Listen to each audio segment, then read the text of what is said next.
Okay, everyone. Well, I think we'll get started. I'm sure other people will file in as we progress. But just for those of you who are already here today, wanted to let you know that this session is being recorded. So please do be aware of that. And we just really wanted to thank you for joining our webinar on the revisions to the Code of Ethics and Standards of Practice. And before we begin, I wanted to acknowledge that the College of Social Workers and Social Service Workers is on the occupied lands of many nations, including the Mississaugas of the Credit, the Chippewa, and other Anishinaabe nations, the Haudenosaunee, and the Wendat peoples. The college's office is in the Dish with One Spoon territory, which is a treaty between the Anishinaabe and the Haudenosaunee that binds them to share the area and protect the land in the spirit of community. Other Indigenous nations, settlers, and all newcomers to Ontario have been invited into this treaty in the spirit of peace, friendship, and respect. Under this treaty, we are all responsible for caring for each other and the land.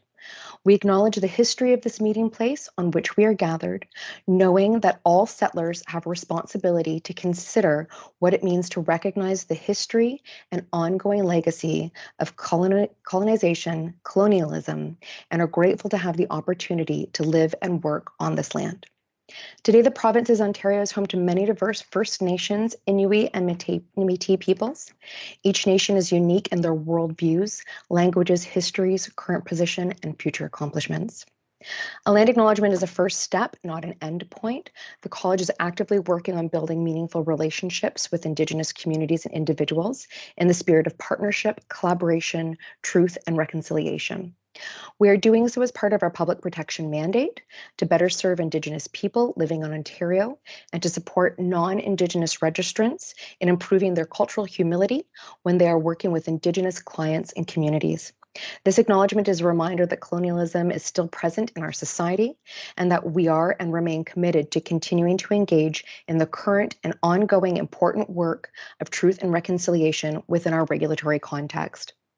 And I just wanted to add and share, as I think it's important to do so when we do land acknowledgements, about resources or knowledge that we have gained in our own journey for truth and reconciliation. And just wanted to speak about for a second that last week I attended an online lunch and learn session provided through the Woodland Cultural Center, which is the former Mohawk Institute and Residential School. It was a very powerful and moving presentation that talked about the history of now the Woodland Cultural Center, but the former Mohawk Residential School. It's an online presentation. You can sign up on it on the Woodland Cultural Center website. It's a $10 donation to participate. It goes towards restoring the Mohawk Cultural Center to ensure that history is not erased and that people can continue to visit this cultural center to understand and be aware of our history. And it also supports other cultural events that the cultural center is putting on. So just wanted to share that as a resource that other people may be interested in as well. We're going to move forward the presentation in just a minute, but wanted to do so, just name a couple things. First, you'll notice that the chat isn't actualized, turned on right now. We do have the Q&A session on, and so if you wanted to answer, if you wanted to put any questions into the Q&A section, please do so. The professional practice administrator, Vinny, who's on us right now, is going to be moderating the Q&As, and we will have a section at the end of the presentation today to discuss any Q's or A's that may be there. We're not going to be doing raise hand functions or having a conversation during the presentation, just to keep the flow of the presentation going. So please do hold questions until the end. Wanted to flag as well that you are absolutely able to use the reactions as we go along. We do enjoy that for participation, but wanted to flag that because I'm sharing my screen, I can't see them. So by all means, you can see them. So by all means, please go ahead. And yeah, we'll be happy to continue with the presentation. So, I've moved my mouse around my screen, so I have to do that. There we go. So just as a quick overview, we like to remind registrants that the standards of practice are the minimum requirements for professional and ethical practice for all college registrants. And we get asked this question a lot because sometimes people think that the standards of practice set out the best practices. They do not. It'd be impossible to set out best practices for all of the areas in which our registrant works and the client groups whom they serve. And by the time that we finished all of those best practices, they would be outdated and we need to start again. And so the standard of practice upon which college registrants' conduct is measured is against the minimum standards. And just wanted to acknowledge as well that there has been previous revisions to the standards of practice, but we haven't undergone this type of full review and consultation since 2008. So this is why we wanted to be able to meet with you today and share our process so far and some of the really salient updates to the standards of practice. You will note that we're going to say the standards of practice throughout this presentation. We mean the Code of Ethics and Standards of Practice. This includes the explanatory note at the beginning, the scopes of practice, and the glossary. So standards of practice is a short form that we use. And just also wanted to signal as well that as we go through today, we're going to talk about the high level changes that have been made to the standards of practice. Please do make sure that you go and read them yourselves. They are different. We want to talk about the most substantive changes with you today, but that isn't a substitute for going and reviewing the new standards of practice as well. So how we got here. The review of the standards of practice was a multi-year, two-phase initiative. We made sure to do this because we wanted to make sure that the revisions and the new standards of practice that we now have were current and relevant and that they reflected the current practice landscape. And it was part of the college's strategic plan to review the standards of practice, and that we were given authority by the council to work on this project beginning December 2020. And this project has continued just until now, until September, October 2023. So phase one of the review of the standards of practice was a broad consultation in which we worked with consultants and we made sure that we spoke to a lot of different registrants and other individuals who would have a significant input that they wanted to give us when we were considering how to review the standards of practice, what we needed to make sure was contained. And in phase two, we incorporated those recommendations that we got. We had a legal review. We had another stakeholder consultation on the revised draft, and then the further revisions were again incorporated into the draft revised standards of practice. And then the new revised standards of practice were approved by the college's council just last month in September. Mm-hmm. Go ahead, Sue. Okay, thank you, Christina. So that was a good overview about sort of how things have progressed when we decided that it was time to look at updating the standards of practice. So I'm just going to go through a brief overview, a couple of more details around each phase, just so you have some understanding of the steps that the college took to ensure that we were considering input and feedback from a variety of participants and people who could provide us with some good knowledge that was helpful in terms of revisions. So from November 2021 until January 2022, we did have a stakeholder consultation. Within that, we had 4 qualitative interviews. We had 13 focus groups. There was over 100 participants in those focus groups. And then we had 3 distinct surveys. And from those surveys, we received 1,300 responses. And we were engaging individuals who were external stakeholder groups, college registrants, and employers of social workers and social service workers. So additionally, I would just add that we internally, we also looked at the college, we had staff that were also asked some questions. We had our standards of practice committee, which we have through our council. And we had individuals who were part of our diversity, equity, and inclusion committee as well, who provided some feedback. So that was very helpful. We had a number of good comments and some great feedback. So that was phase number 1. Then we'll go on to phase number 2. Thank you.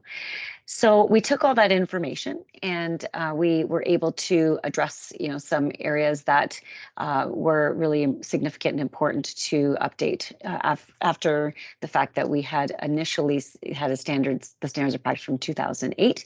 So it was high time to make some changes. So we really did get a lot of great feedback.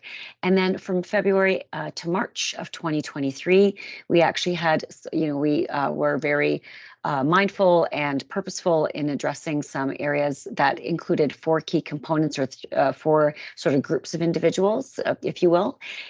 part of that was we partnered with an organization called An Humanity.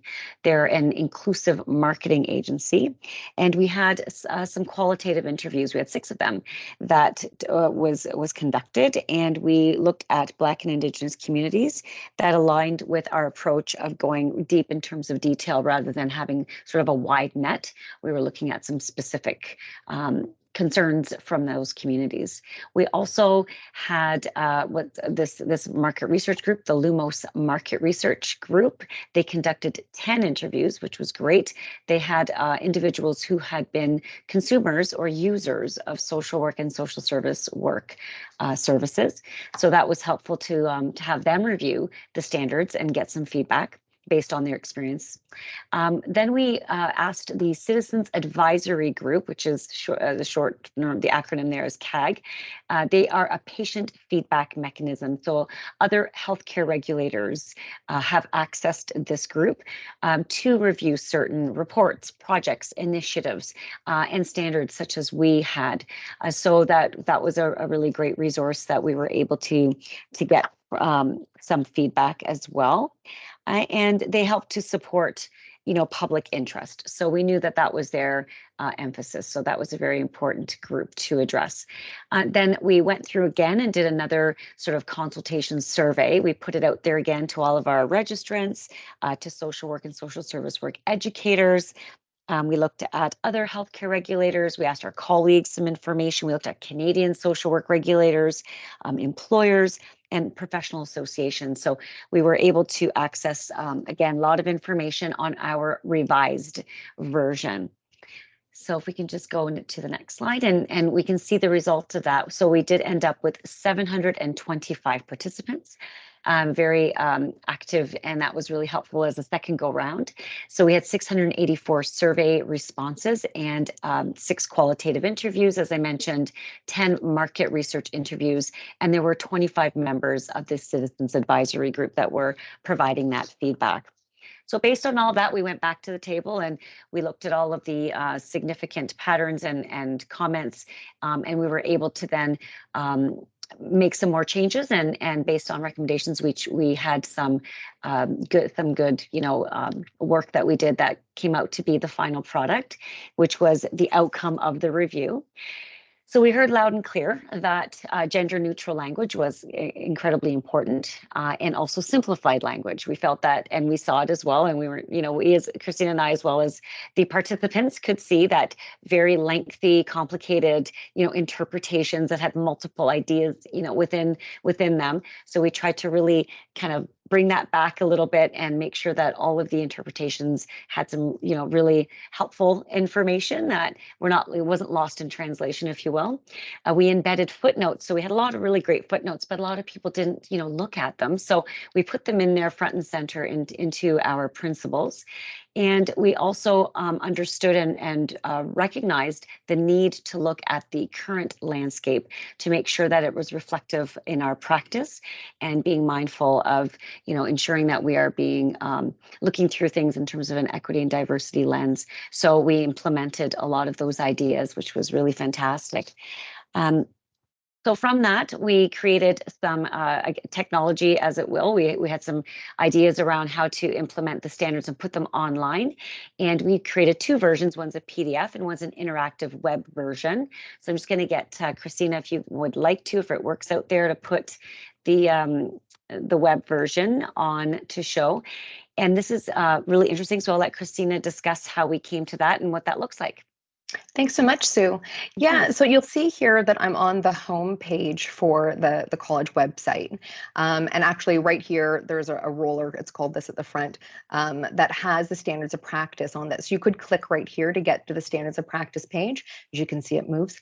But another way, there's a variety of ways that you can find the Code of Ethics and Standards of Practice on the college website. I like to go here to registrants. It's the 3rd tab. You can also see this is information underneath the same tab where you can find professional practice support. That's information that you can find more about our department, and there's a lot of resources there to support practice. But just going back up here to the Code of Ethics and Standards of Practice, you can see here that we now have a website, and it's an interactive website for the Code of Ethics and Standards of Practice. You can download the standards of practice here so that you can have a hard copy of it, perhaps. Sometimes people like to print it out. Sometimes people like to save it to their own computers. That's absolutely fine. But you can see that the web-based version, I'm just going to pop into Principle 2 here, that if you go in, we have rollovers. So if you wanted to know what we mean by competence, well, here it shows you what the definition for competence is. And if you go down, we know that college registrants commit to ongoing professional development and maintaining competence in their practice. Well, here's some additional resources that you might want to look at, which can help further explain this idea and help provide context about how you could apply it to your practice. And so throughout the new standards of practice, we have these new features that are supposed to make your engagement with the standards of practice much more meaningful and accessible. There's certain places as well, like we've got, again, a lot of these additional resources that you can find in other places on the college website, but they are here for you.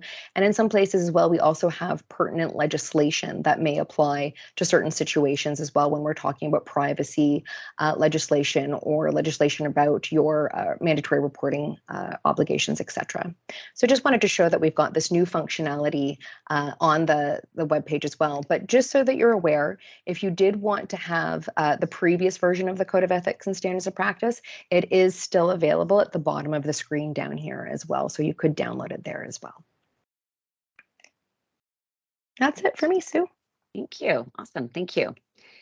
So very exciting. So we were able to, as Christina mentioned, create that web version, very accessible to individuals. And then we do have that PDF version as well. So I'm going to talk a little bit about the beginning aspects of our Code of Ethics and Standards of Practice, document, and then Christina will get into some of the actual interpretations and standards, and then I will follow, and then we'll wrap up after that. So to begin, I wanted to touch base on the actual Code of Ethics, since that's the very beginning of the document, and we did ensure that we were we generally had some information that was very similar, and you'll see that throughout. And again, as Christina mentioned earlier, we urge you to go in there and look at the actual changes. These are sort of high level bits of information that we thought would be helpful. But in terms of the Code of Ethics, we added this language. So a college registrant takes an anti-racist and anti-oppressive stance in their work, commits to fostering diversity, equity, inclusion, and belonging in all aspects of their practice. So it's a brush, statement in there. Didn't exist before, so we're really happy to put that in there. The next bullet, we did already have this in existence, but we added social justice. So a college registrant advocates for social justice, the overall benefit of society and the environment and the global community. So that we took out one that talked about promoting excellence in his or her respective profession, but certainly you can see that based on these two bullets, we're also encouraging that type of conduct and behavior from our registrants. That's what the Code of Ethics had to do in terms of changes.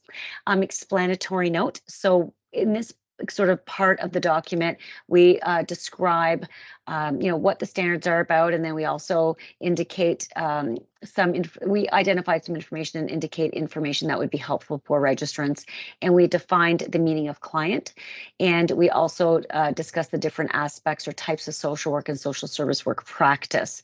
So you'll see that we have in our definition that a client would be an individual, couple, family, group, a supervisee, a student, a research participant, organizations and communities that seek and or is and or are the recipient of professional services. And also that we did get a lot of questions around who's our client. Some people may have thought that an employer is the client, but indeed it's somebody who actually provides, we offer specific services, or the provision of services are directed to that person. And in this case, if someone is your client, who would be your employer, it would be sort of based on a contract in terms of a consultation or being a consultant for somebody. So we did differentiate that, and we clarified it in the explanatory note. Go on to the scopes of practice. So again, we've got the social work and the social service work scope of practice.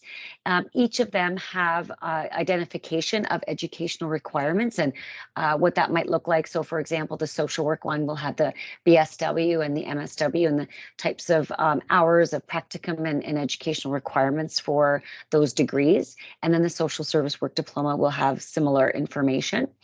They also separately have a list of workplace settings that you may commonly find social workers and social service workers, which a lot of our registrants and participants in our surveys wanted us to have some more specifics around that. We clearly state that students, that we educate them, that's within our scope of practice. So any student would be included in that when we're providing services within social work and social service work. And we added these statements, so includes the promotion of social change and the elimination of structural and systemic racism and oppression. So we made that statement very upfront and clear. And then we have further provided an explanation around the fact that if you're suspended, inactive, or retired, that you cannot engage in the practice of social work or social service work. So that was laid out pretty clearly in our scopes of practice. Okay.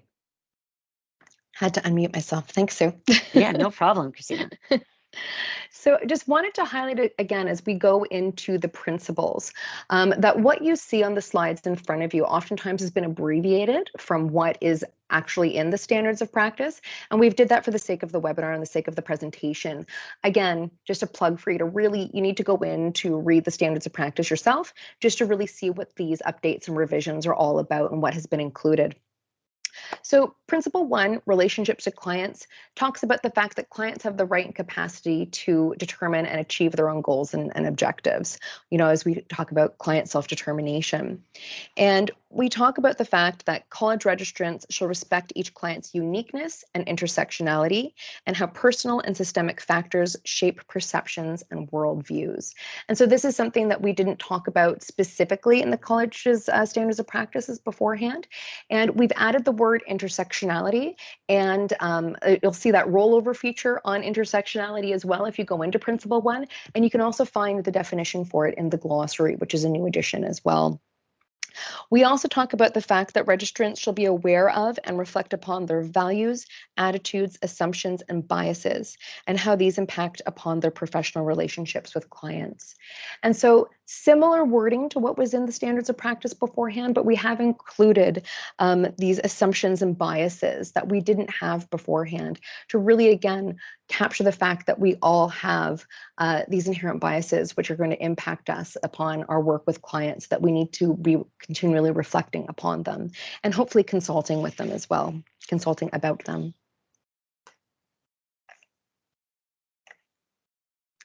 In Principle 2, there was a fair amount of updates that were made to it, as you'll see, because it has a couple slides here.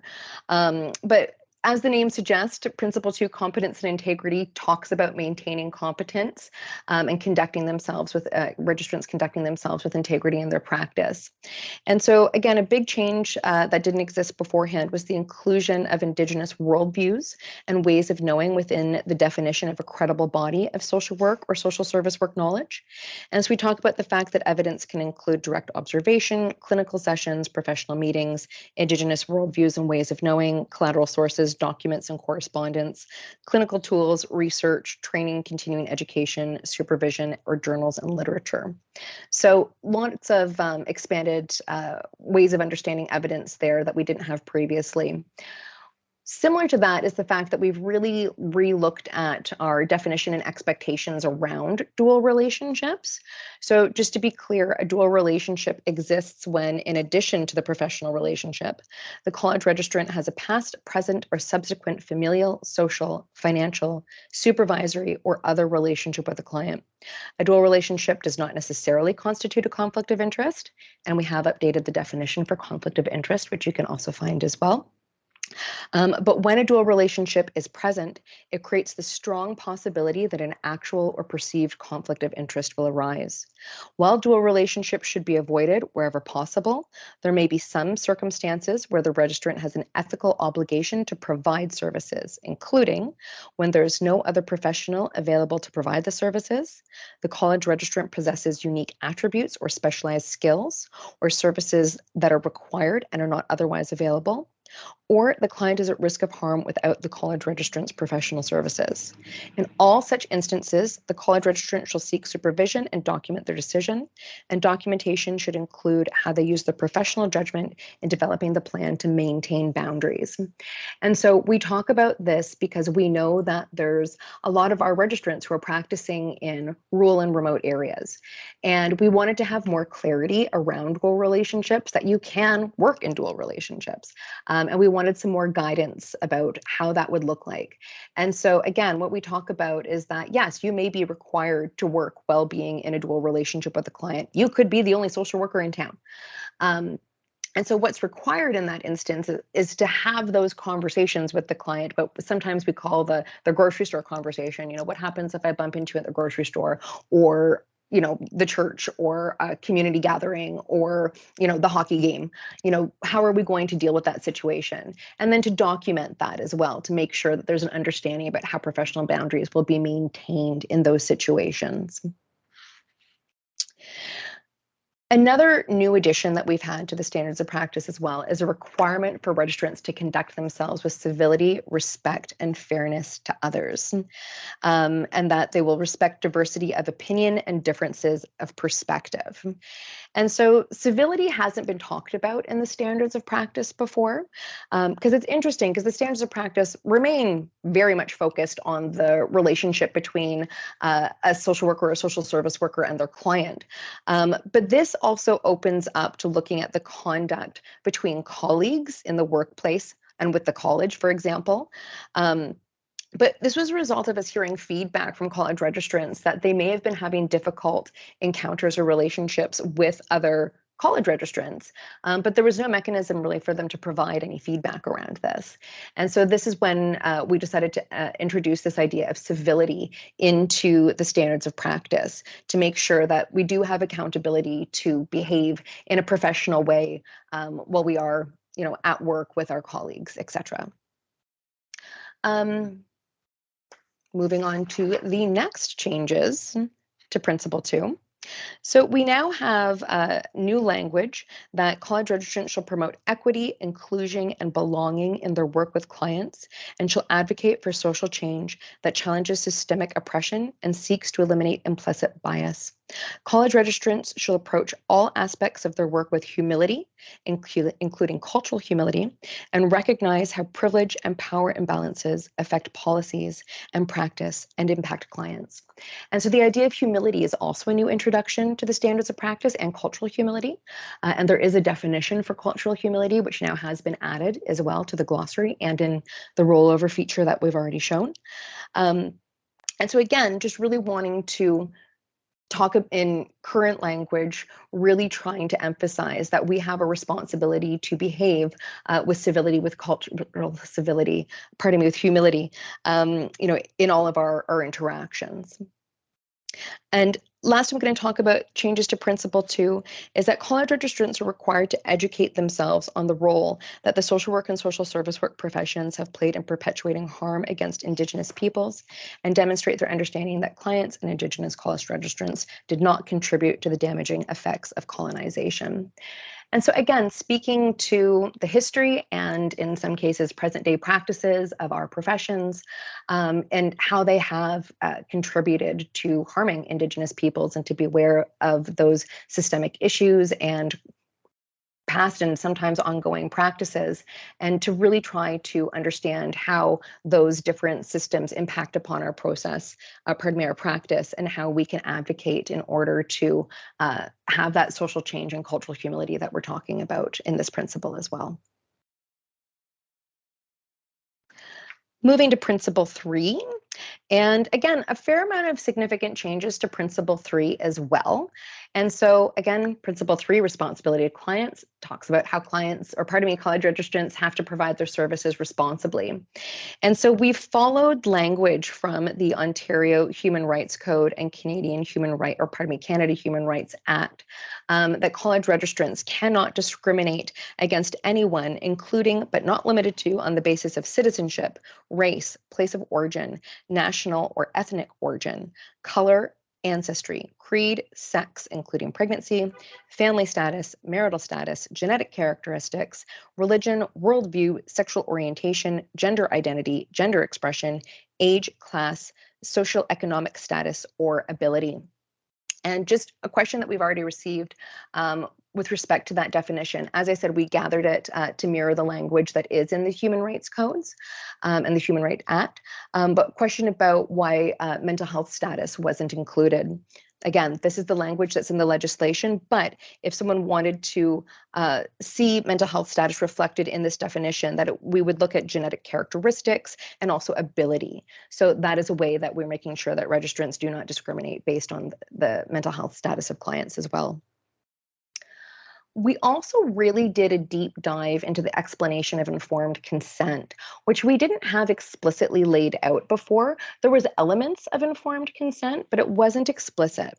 And so now we talk about the fact that registrants shall obtain informed consent from clients where needed before providing social work or social work services, including but not limited to by providing accurate and complete information about the services available, explaining the advantages and disadvantages of receiving or not receiving services, describing the expectations and limitations of service, explaining clients' rights with respect to capacity, privacy, and confidentiality, clarifying registrants' mandatory reporting obligations and other limits to confidentiality, and providing information in a way that is appropriate for the client's cognitive ability. So again, just really making sure that we've provided more guidance and explanation with respect to informed consent. Another question that we've had a lot about in the past is what happens if you're at work and you work for an organization, I'm going to say a hospital in this example, and you also have a private practice that you do on the side. And a client finds out about it and they ask if they can come work with you or follow you to your private practice. What do we do in those situations? And the standards of practice weren't clear about that before. They were clear that you cannot solicit your employer's clients, or so you cannot solicit, in this example, the hospital's clients for your private practice. And that remains the same. That is unchanged. You cannot solicit your clients, or your employer's clients for your private practice. However, what about in circumstances where the client it's unsolicited? And so we've now explained that in circumstances where a client makes an unsolicited request to follow a college registrant from an organization to their private practice, the college registrant shall ensure that doing so would not create a conflict of interest. College registrant shall not accept such a request unless they are the most appropriate person to deliver the services, and the client would not be better served by another professional. So again, we talk about conflict of interest. We have updated the definition, as I already mentioned. But really with conflict of interest, you're trying to see if there is a factor that could influence you in carrying out your professional obligations. So oftentimes what people think about if you're working with somebody in an organization and then working with them in your private practice, could it be perceived, because a conflict of interest can also be perceived, that you're being influenced by a financial interest in taking this client to your private practice? So that would certainly be something that would need to be considered and reflected upon and discussed. And you also need to ask as well, could this client benefit from seeing somebody else? Sometimes having a diversity of thought or perspective can be really useful to the client, and maybe working with you in your private practice isn't going to be in their best interest. And so that's something that needs to be considered. And that thought process then, if you did decide to work with the client, would need to be documented in their record about how you came to the conclusion that you were going to work with them ethically in your private practice. And something to consider when having that consideration as well is making sure that you're consulting with colleagues, with managers, with supervisors, and to make sure that that's been documented as well. Lastly, on Principle 3, we really provided enhanced direction on how to ethically terminate the client relationship, because we had some questions as some registrants felt that, well, what if this client relationship isn't going anywhere? What if we're just not making any progress? Am I allowed to terminate with them? And so we made sure to have some clarity around that. So college registrants shall terminate professional services to client when the contract for service ends and our services are no longer required or requested. It's professional misconduct to discontinue services that are needed except when one or more of the following exist. The client requests the discontinuation, the client withdraws from service, the services provided no longer benefit the client. So that's a big one there, no longer benefit the client. Continuing service would require the registrant to contravene ethical or legal requirements. The provision of services to the client has created a situation where the college registrant's values, ethics, or boundaries have been violated to the extent that the college registrant is unable to provide appropriate professional services. The client has repeatedly and without adequate explanation canceled or changed appointment or meeting times to the extent that the college registrant or organization experiences or believes financial hardship will occur. The client is unable or unwilling to reimburse the college registrant or their employer for services rendered when reimbursement has been previously agreed. Continuing to provide the services would place the college registrant at serious risk of harm. And so in the circumstances, except for the last, the college registrant shall make reasonable efforts to hold a termination session. And then we also go on to explain that registrants who terminate professional services to clients make reasonable efforts to arrange alternative or replacement services, or give the client reasonable opportunity to arrange those replacement services. So again, just really trying to clarify that if the services provided no longer benefit the client and a variety of other things, then yes, you may terminate with a client ethically and professionally. But again, making sure that we've had that termination session if possible, and that either alternative or replacement services have been arranged or adequate notice and time has been given to give the client opportunity to arrange those services. So, Sue, I'm going to flip back to you now.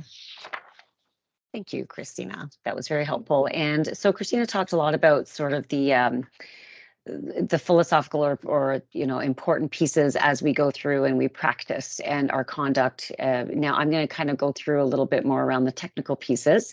I think that's the best way to describe it. There has been a lot of changes and revisions to these principles as well. So I'll go down a few of them and then I'll put it back to Christina to kind of wrap up.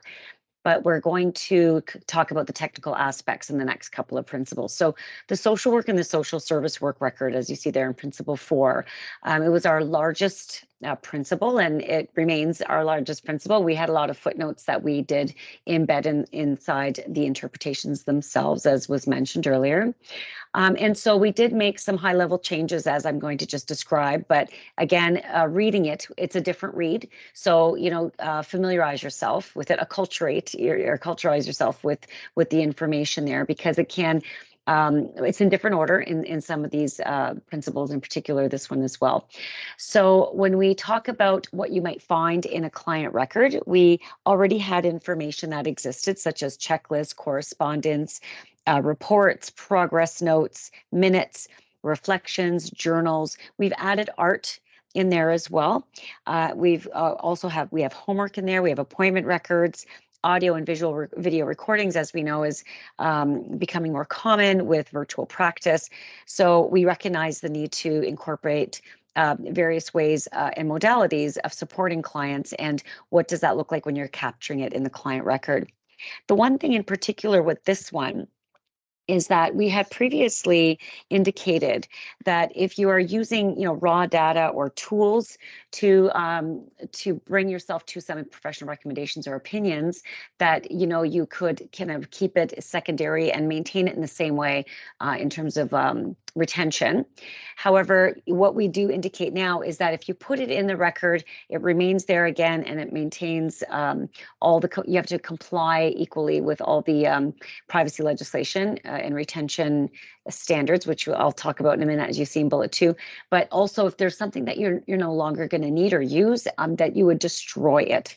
So we have kind of been, we clarified, put something in the record, it stays there. Everything else that you're not going to need or use, you get rid of it. So you appropriately destroy it. So that was helpful. And then the other thing is we had, for several years, had our requirement for retention of records to be at 7 years. And so we have increased that to 10. So same thing, whatever you were doing beforehand. So when someone turns 18, it's 10 years after that 18th birthday, or it is last entry. So that's 10 years from that date for individuals who are over 18. So that's the other piece that we had there. And considering that there may be some exceptions to that, like you may find it necessary to keep things longer. And by doing that, just being reflective of, what may require me to kind of pull this out and to address the client record. And we do provide some examples. So for example, where required by law or by an employer's policy. So your employer's policy might ask that you keep it longer. Remember, 10 years is minimum. And so it can be beyond that, right? And so again, you preserve those records in the same way. Also, we would indicate that based on your judgment, your reasonable judgment, there might be a longer retention period because there might be a possibility for future access to the record, such as, but not limited to, cases involving minors, sexual abuse, and or current or future litigation. So we had that input in there as well, just to keep in mind that, again, it's not something that is required, above, after 10 years, you can keep it longer. This is just the minimum amount. So beyond that, it would be a professional judgment and recognizing when you may require that information. The other thing that we were pretty clear about here is that we indicated that verbal consent to the disclosure of information from a client record to a third party is equally as relevant and within law than anything in writing. So there was previous information that indicated that written consent was important to obtain for a disclosure of information. But in aligning with the privacy legislation, it's verbal, and we know that it's important to document that, though. Okay, you don't just say that you are okay with it and everybody's like, nodding. You need to actually then put it in your documentation that you've achieved that, and specifically to what purpose, for what reason. Make sure it's still informed and knowledgeable, because that's the true definition of consent, that it is informed and knowledgeable, and that's across the board with all legislation.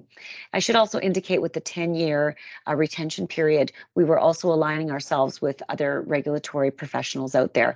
So that was something that was helpful, across the board for us in terms of working with our colleagues.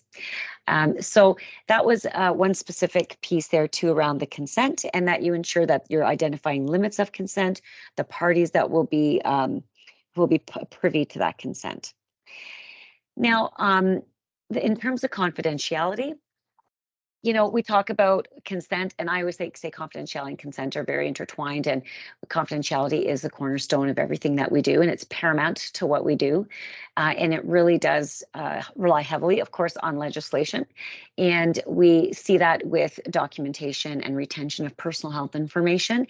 And we see it with the way that we respect and recognize people's right to privacy and right to confidentiality. So when we talk about the information here, it's kind of nice the way that Christina referred to the web version and the rollover features and the different links to different resources. At the very beginning of this principle, there's a list of the most common bits of legislation that we kind of run into in our field. They're not exclusive. That's not limited to that.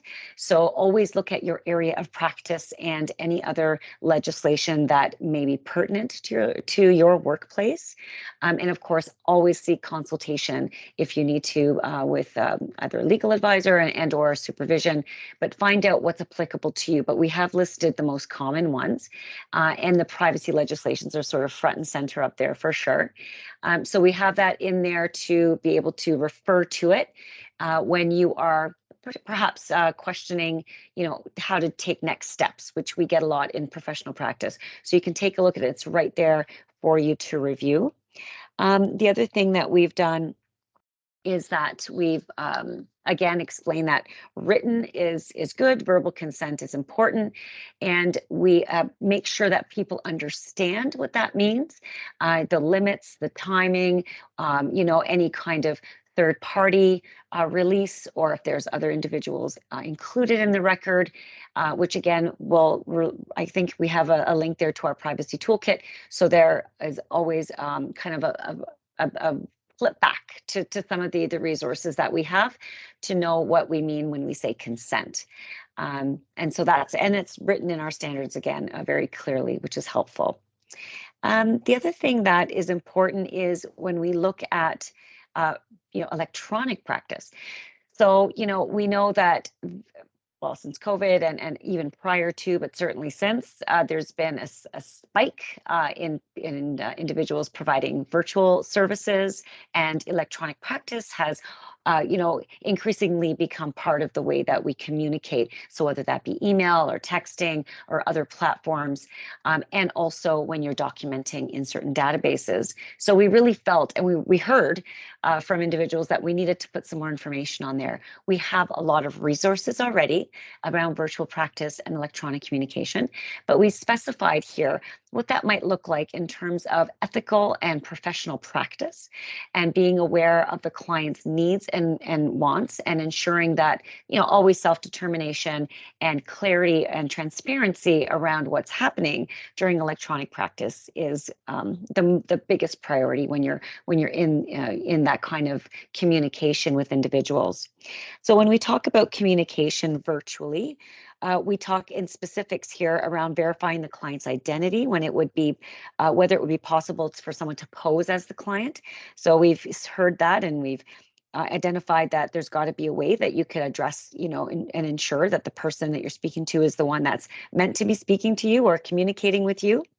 That you're establishing a plan, like a discrete phase or a phrase, or a sign that clients can convey that they're not alone, or that they're not safe.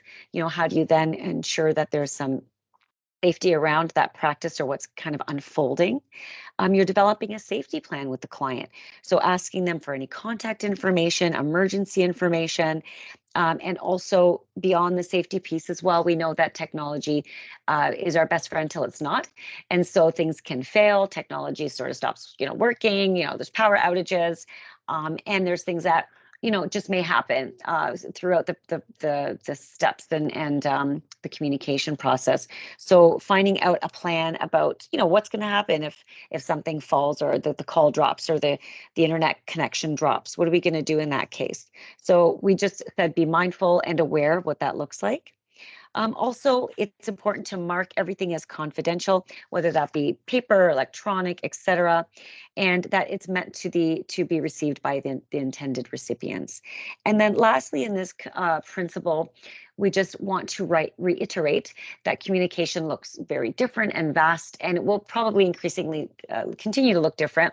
It would be nice to have a crystal ball to kind of figure that out. But currently, we know that texting, social media platforms, other things like websites, certain things like email, anything that may require you to put yourself out there and could be recorded, could be put in a client record, is definitely something to consider. That whatever you're doing, there's not necessarily that level of informality that we tend to assume with some of these types of communication. So we made it pretty clear on that to recognize what that looks like. That was a big piece for confidentiality. And then just briefly around fees, we've always had this, it outlines, exactly what to expect when you're developing a contract or an agreement, what you want to ensure the client understands, and you clarify what your disbursements and fees look like.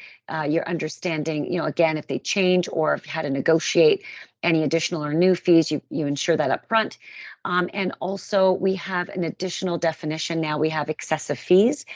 We've defined that in our glossary. So it's one of those rollover features. And it does talk about ensuring that what you do charge would be customary to the service provided. And of course, there's always recommendation to look at what your colleagues are doing. We don't provide a specific fee structure, and we do get that question a lot, but we look at what's excessive and whether what you provide and the time and effort that you put in, the level of expertise that you provide, is also incorporated in the fees that you are charging. And then when we talk about culturally relevant recognition for services, this is a new aspect of this principle.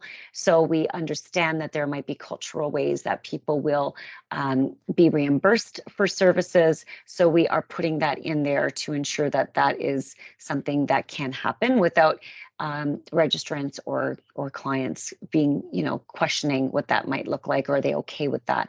So we understand that there are some relevant cultural ways to reimburse. So we put that right in there. Okay, Christina. Right. The last thing I'll talk about is this principle 7. So we've added the words "and communications." It's the only principal that has changed its title. So advertising and communications, we do have information that was again in the footnotes, kind of brought front and center around title, around use of title. So use of registered social worker, registered social service worker. We also have definitions and information about the title of psychotherapist. And also we speak around corporations and what that might look like. So that's an important piece that we've put up front. And then the important aspect here, and I'll close with this, is that we had, as Christina mentioned, in our previous in Principle 3, we talk about not soliciting and et cetera, but for clients, but we also are recognizing that there's these platforms where people want to get likes, or they want you to share, their information, or registrants say, hey, like my stuff, share it. But we say that registrants cannot ask clients to do so, and that would not be something that could encourage, that neutral relationship with clients. You don't want to have a situation, and similar to testimonials, where that could be perceived to add a different level of relationship, and sort of obligation or pressure by the client to do so. And so we just basically clarify that that's not something to do when you're working with clients. So that is how I'm going to wrap that up, and I'm going to pass it over to Christina.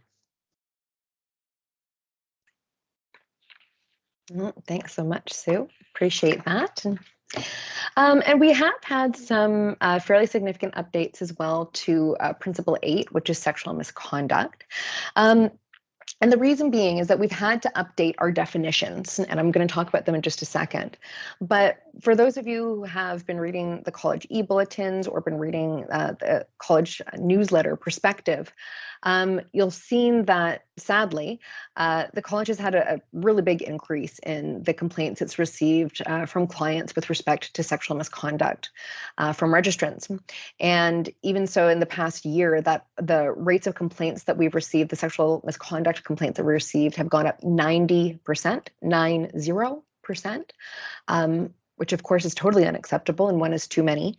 But sadly, over the last few years, and kind of highlighting part of what Sue was talking about, the fact that we're seeing a lot more online practice, you can sexually abuse people online and virtually just as easily as you can when they're in your office.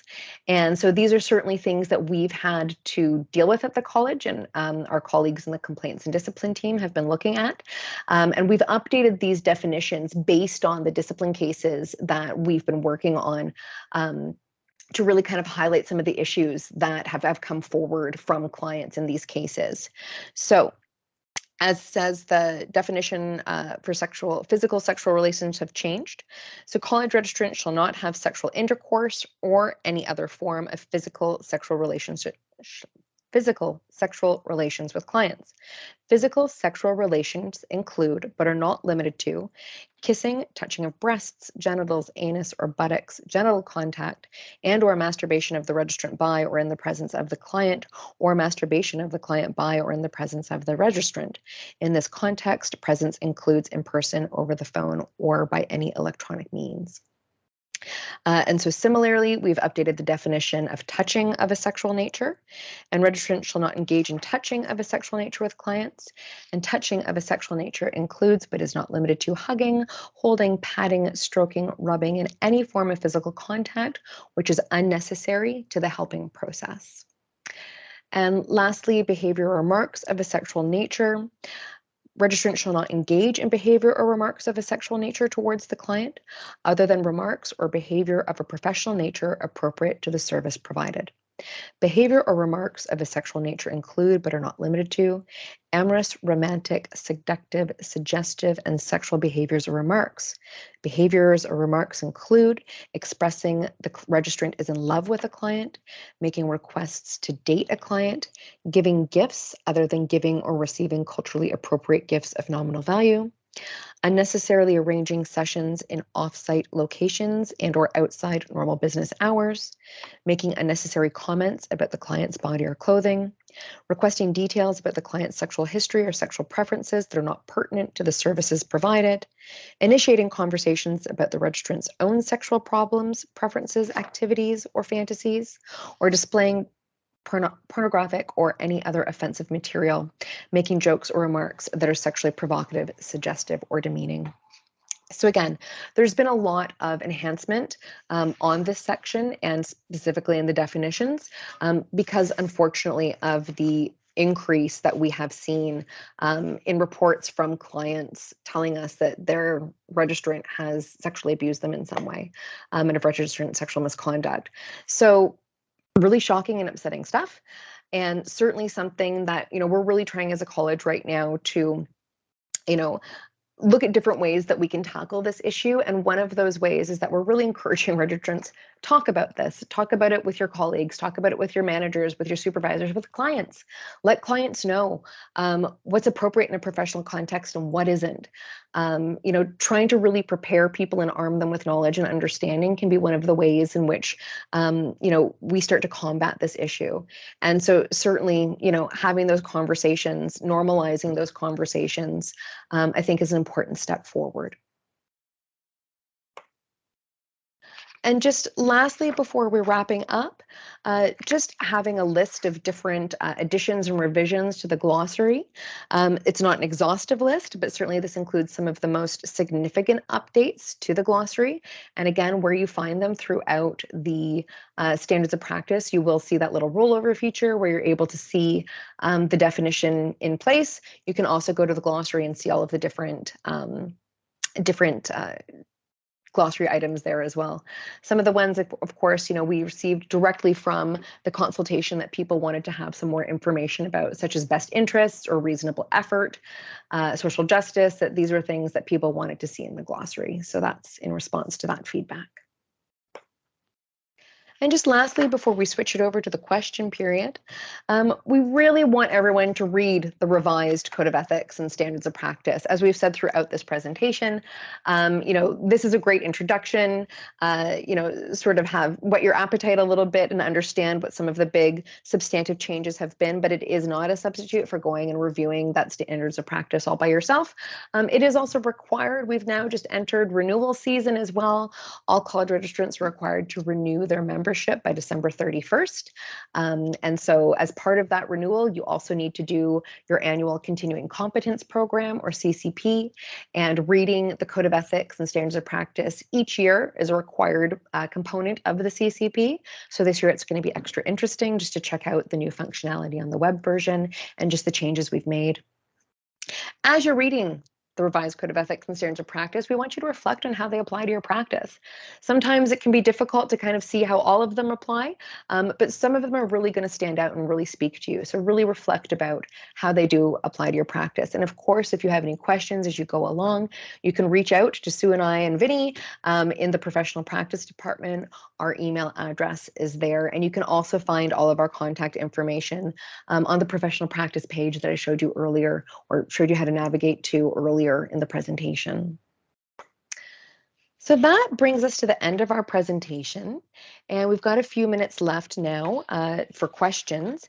If you haven't already, you can put your question into the Q&A section on the webinar, and Vinny has been collecting any questions as they've come in. And Vinny, do you have any questions for Sue and I? Hi, Christina and Sue. Yeah, we did receive some questions. One of the questions is, the new standard of retaining records for 10 years starts in 2023.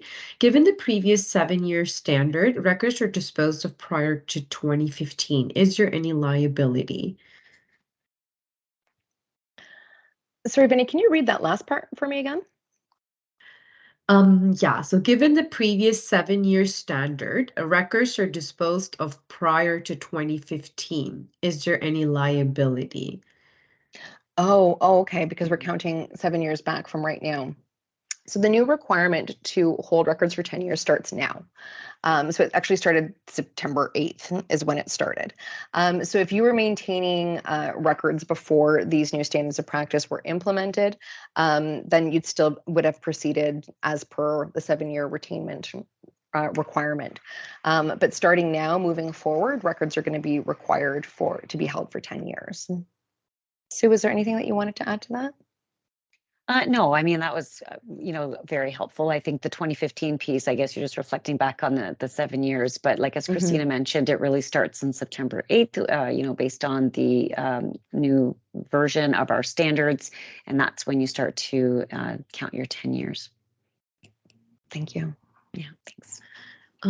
Next question. How does age impact someone's right to share or refuse to share their confidential client file? Okay, so this is a really good question, and Sue and I handle this one a lot.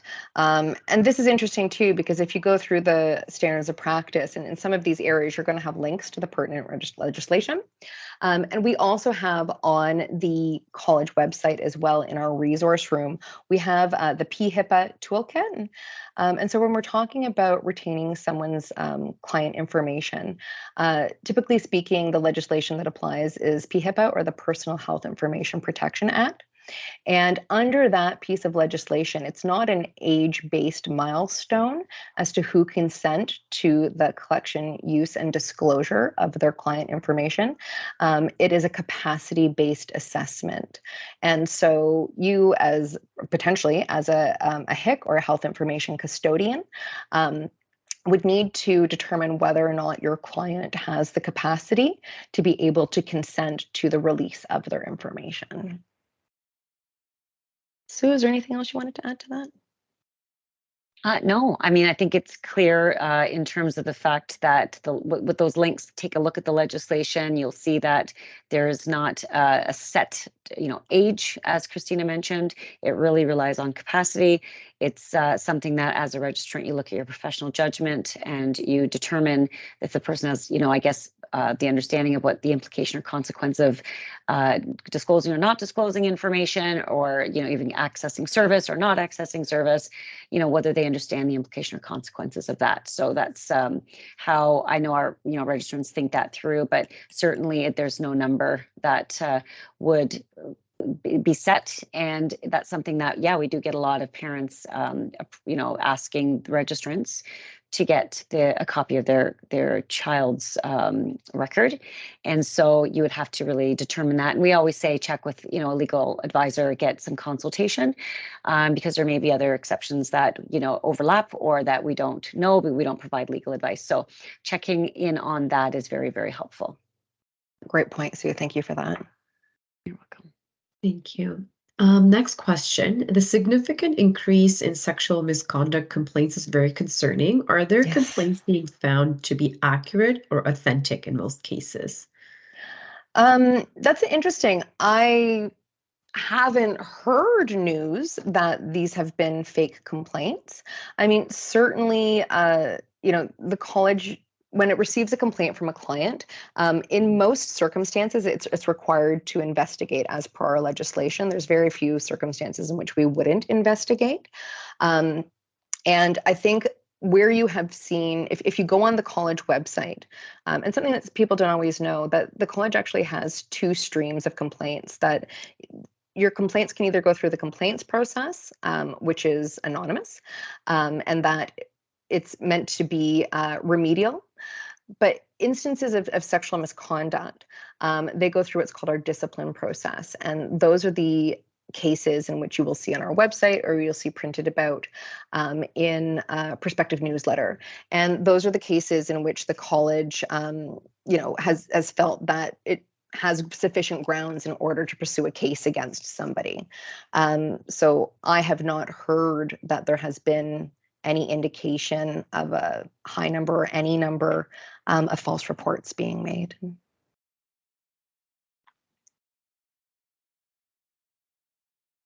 Okay, thank you. What are the limitations of a social work diagnosis? Is there a standardized tool, or is it based on assessment? Yeah, good question. Thank you. We've tried to make that more specific in the glossary. That what we really talk about, and we've updated the definitions of both assessment and social work diagnosis. And assessment is sort of more of a brief and ongoing process that can occur every time you speak with a client. Whereas we're talking about the social work diagnosis, we're really talking more about that in-depth diagnosis, which oftentimes people associate with a biopsychosocial assessment, in which we're looking at all spheres of a client's life, looking for their supportive strengths, looking for areas where they require support, and really doing that more in-depth, thorough assessment. And that's how, and again, please do check in the glossary as well, in the standards of practice, to really get that delineation about how we've separated out those two processes. Mhm. Yeah. Yeah.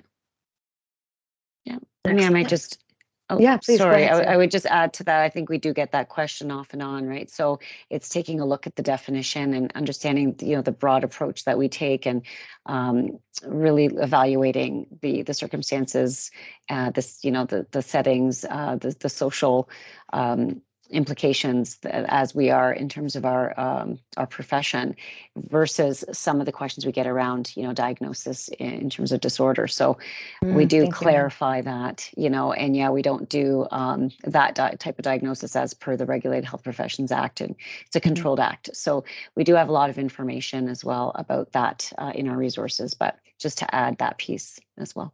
Thank you, Sue. I appreciate that. No problem. Thank you. Next question. What does cultural context for reimbursement mean? Can you please give an example? It's interesting. And so you brought this up last time we were asked this question. I thought it was such a great point, that putting a list together might not actually be super helpful, because whenever you put a list together, if you forget something on it, then all of a sudden people say, oh, well, why didn't you include this? And why isn't this part of it? So it is something that requires professional judgment and conversation, obviously, between the client and the registrant. But certain, like maybe cultural gift giving, again, of a nominal value, that perhaps that's been something that's been discussed. And so you made a really great point last time about bartering as well. And I wonder if you can mention that. Yeah. When we talked about that was in the previous standards. We identified bartering, and we just have to be cautious about what that could look like in terms of that relationship, and exchange of service versus these culturally appropriate type of reimbursements or fees that you're doing in terms of what works for you and your community, and how you can provide that I guess reimbursement for service that aligns with being culturally appropriate. And like Christina mentioned, I did mention that before, is we don't know what that could entail, or what that sort of enhanced list might look like. But I think using your professional judgment to determine, and whether it would potentially result in a conflict of interest. So you always have to have that in your mind as well. It's not just assuming that that's the right way to get reimbursement, or to have that nominal gift, but to see what and reflect upon what that might result in or look like.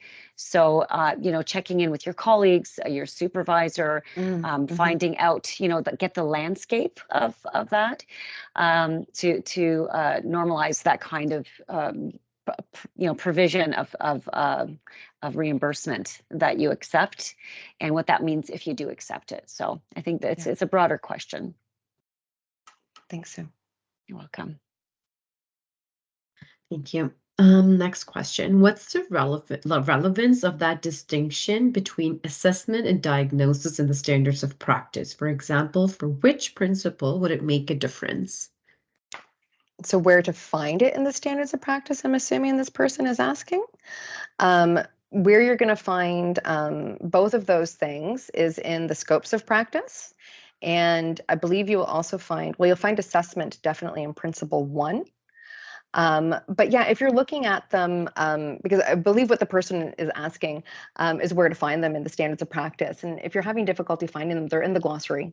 So please have a look of them in the glossary, and you'll be able to see the definitions there. Was there anything to add to that, Sue? No, I mean, if we're also kind of going down the road of like, how does that impact your practice? I guess looking at the definitions, that glossary, what that means, and then knowing how to support that in your practice. It might look different.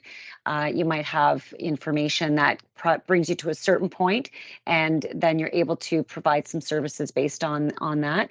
And then there's further evaluation that kind of lends itself to that kind of diagnosis piece.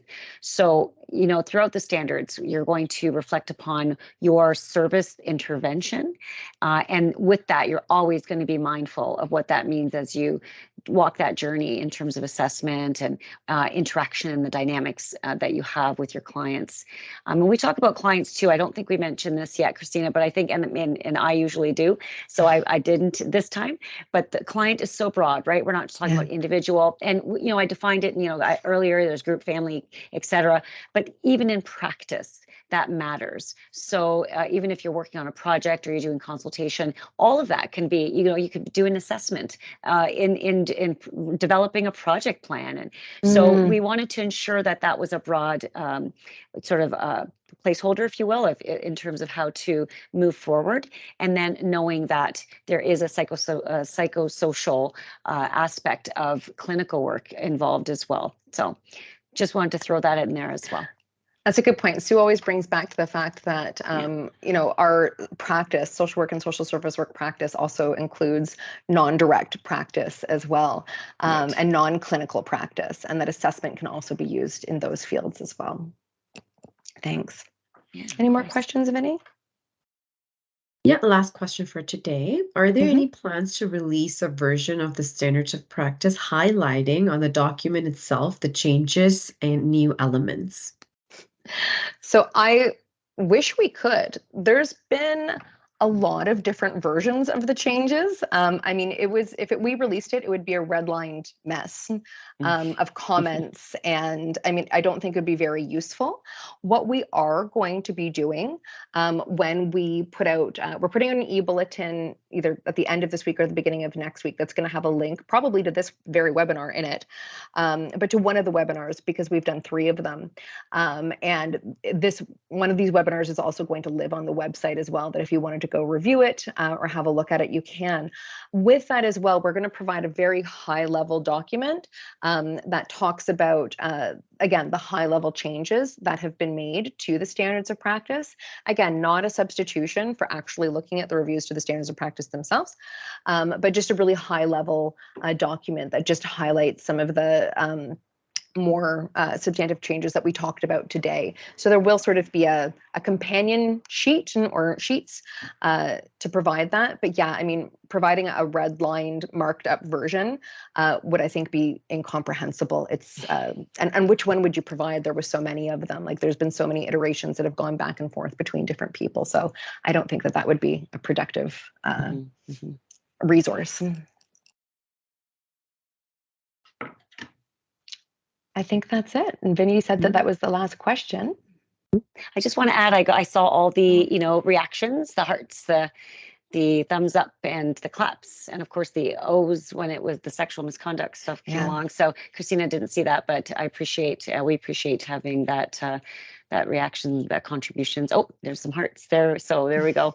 And yes, so that's one thing that we did not neglect. I just wanted to mention that.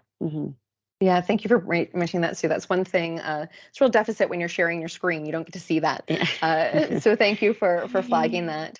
And just, thank everyone for your participation today and for joining us. Just we're really excited for you to actually get in there and have a look at the new Code of Ethics and Standards of Practice and use the new website. And we look forward to hearing any questions you might have. And you know where to find us. We've got our our information on the screen in front of you. So looking forward to connecting with you in the future if you've got any further questions. Thank you again. Thank you, everyone. Thank you so much. Thanks. Bye for now. Bye-bye.